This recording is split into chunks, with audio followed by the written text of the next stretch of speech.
زندگی تمہاری ہے لیکن اسے دوسروں کی خدمت کے لیے وقف کر دو،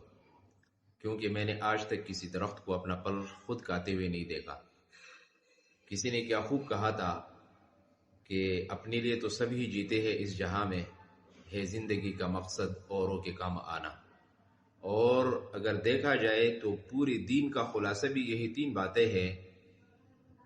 کہ ایک مسلمان کے لیے لازم ہے کہ وہ عبادت اللہ تبارک و تعالیٰ کی کرے، اطاعت محمد رسول اللہ خاتم الانبیاء صلی اللہ علیہ وسلم کی کرے،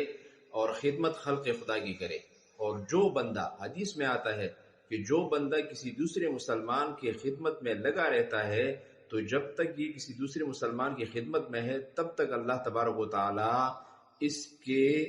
خدمت میں ہوتے ہیں، اس کو توفیق دیتے رہتے ہیں، اس کی مدد کرنے والے ہوتے رہتے ہیں۔ اللہ تبارک و تعالی ہمیں دوسروں کو راحت پہنچانے والے اور دوسروں کی خدمت کرنے کی توفیق عطا فرمائے۔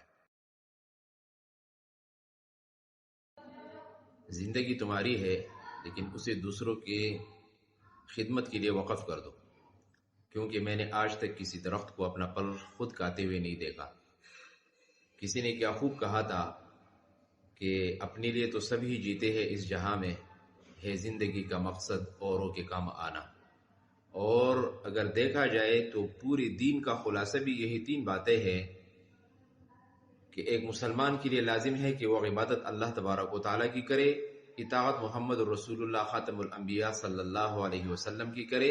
اور خدمت خلق خدا کی کرے۔ اور جو بندہ، حدیث میں آتا ہے کہ جو بندہ کسی دوسرے مسلمان کی خدمت میں لگا رہتا ہے تو جب تک یہ کسی دوسرے مسلمان کی خدمت میں ہے تب تک اللہ تبارک و تعالی اس کے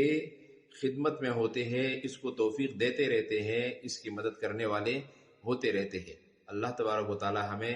دوسروں کو راحت پہنچانے والے اور دوسروں کی خدمت کرنے کی توفیق عطا فرمائے۔